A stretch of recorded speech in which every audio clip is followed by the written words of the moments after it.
atas kesempatannya. Perkenalkan, nama saya Muhammad Bayu Dibalikan dengan NIM 2021 dari Prodi Teknik Informatika Universitas Yang Huruf Perbanas, Surabaya. Di sini saya akan berbagi cerita serta pengalaman mengenai bagaimana cara membentuk kinerja sama atau kerjasama dalam tim atau membentuk sinergi dalam tim pada saat kerja kelompok dalam kondisi pandemi seperti ini. Berikut cuplikannya. Adanya pandemi COVID-19 membuat para mahasiswa merasakan dampak tersebut, yaitu adanya perkuliahan secara daring online. Hal ini tentu saja menjadi hal baik dan buruk bagi para mahasiswa untuk memahami mata kuliah maupun mengerjakan tugas mata kuliah baik secara individu maupun kelompok. Pada umumnya, tugas perkuliahan seringkali dilaksanakan secara kelompok, seperti halnya pembuatan PPT, makalah, atau bukti video presentasi bersama kelompoknya. Dengan ini, pelaksanaan pekerjaan tugas secara kelompok harus memperhatikan metode membangun kerjasama tim yang baik meskipun dalam kondisi jarak jauh atau daring online. Sebelum saya bagikan informasi bagaimana cara membangun kerjasama tim yang baik atau sinergi dalam kerjasama tim, mungkin di sini teman-teman banyak yang tanya, apa sih yang dimaksud dengan kerjasama tim? Bagaimana sih cara membentuk sinergi dalam tim? Kemudian apa tujuan dari kerjasama tim itu? Oke, saya jelaskan secara singkat bahwa definisi kerjasama tim itu sendiri merupakan sebuah sistem pekerjaan yang dikerjakan oleh 2 orang atau lebih untuk mendapatkan tujuan yang direncanakan bersama. Dan dengan tujuan kerjasama tim itu sendiri diperlukan untuk mencapai hasil yang lebih baik dan sinkron dengan keputusan bersama dan dibangun atas dasar sinergi. Kemudian dalam kerjasama tim sinergi sangat diperlukan. Sinergi ini merupakan bentuk keseimbangan atau interaksi yang harmonis dengan sama anggota kelompok. Dan sehingga adanya sinergi ini, kita dapat melakukan kerjasama secara optimum dan mencapai tujuan yang lebih jelas bersama-sama anggota kelompoknya. Metode sinergi. Pertama, memanfaatkan perbedaan. Hal ini dapat kita lakukan dengan cara menanyakan kepada anggota kelompok kita apa yang bisa mereka lakukan terkait pengerjaan tugas tersebut. Sebagai contoh, di sini saya sebagai ketua kelompok memberikan kesempatan kepada teman-teman untuk mengajukan diri melakukan kerja sesuai kemampuannya. Saya sendiri memiliki kemampuan dalam hal penyelesaian makalah. Kemudian Febrian senang mencari referensi seperti jurnal, dokumen, dan lain-lain. Selanjutnya ada Tika dan juga Alia yang bisa mengedit PPT menjadi lebih indah. Terus ada Vivin dan Aviana yang menyusun makalah yang akan disajikan dan membantu saya untuk memperbaikinya. Meskipun mereka semua bisa melakukan aktivitas itu semua, tetapi ketika memilih aktivitas yang mereka senangi akan menjadi nilai semangat tersendiri bagi mereka untuk mengerjakan. Ketika sudah memahami kemampuan masing-masing, disinilah kita sudah memanfaatkan perbedaan agar tidak terjadi pemaksaan yang akan menimbulkan masalah. Namun di sini kita juga tidak boleh bekerja secara individu. Satu sama lain juga harus membantu, baik membantu mencari referensi, menyusun makalah, menyusun PPT, dan lain-lain. Dan hubungan ini akan memunculkan sinergi. Yang kedua, ada kerjasama.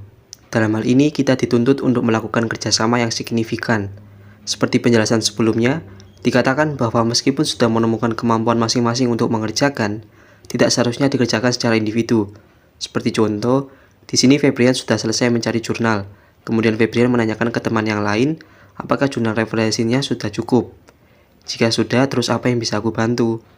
Di sini Tika pun menjawab, tolong bantu aku menyusun PPT, dan Febrian pun mau. Nah, dari sini kita lihat kerjasama sebenarnya itu seperti ini. Meskipun sudah selesai mengerjakan bagiannya, kita juga wajib menanyakan atau menyalurkan bantuan untuk teman kita yang mengerjakan bagian lainnya. Yang ketiga, ada keterbukaan pikiran. Kondisi ini memberikan kritik dan saran satu sama lain dengan anggota kita. Sebagai contoh, di sini saya dan Aviana merasa jurnal yang diberikan Febrian belum terlalu lengkap atau tidak membahas keseluruhan. Sehingga saya dan Aviana membantu mencari tambahan jurnal referensi. Dari sini keterbukaan pikiran terlihat jelas bahwa tidak semua yang kita kerjakan memenuhi tugas tersebut. Yang terakhir ada menemukan cara baru yang lebih baik. Di sini kita berdiskusi dan berinteraksi bersama untuk menemukan cara yang lebih baik agar tidak menuai kritikan dari dosen pembimbing. Nah, kami di sini berencana ketika presentasi nanti menggunakan pakaian berwarna putih disertai background yang sama. Kemudian penyusunan PPT juga kita modifikasi agar ada gerak-geraknya seperti animasi. Terus permasalahan yang diangkat di makalah juga tidak terlalu banyak melakukan plagiasi agar sesuai dengan perintah. Aktivitas ini memberikan cara baru yang lebih baik untuk kelompok kami agar dapat apresiasi dari dosen.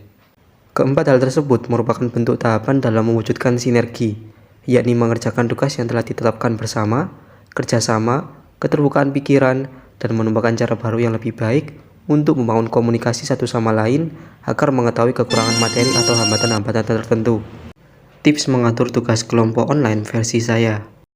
Yang pertama adalah melihat dulu deadline tugasnya. Misalnya sekarang hari Senin dan Senin depan sudah harus dipresentasikan, maka harus disiapkan pembagian tugas.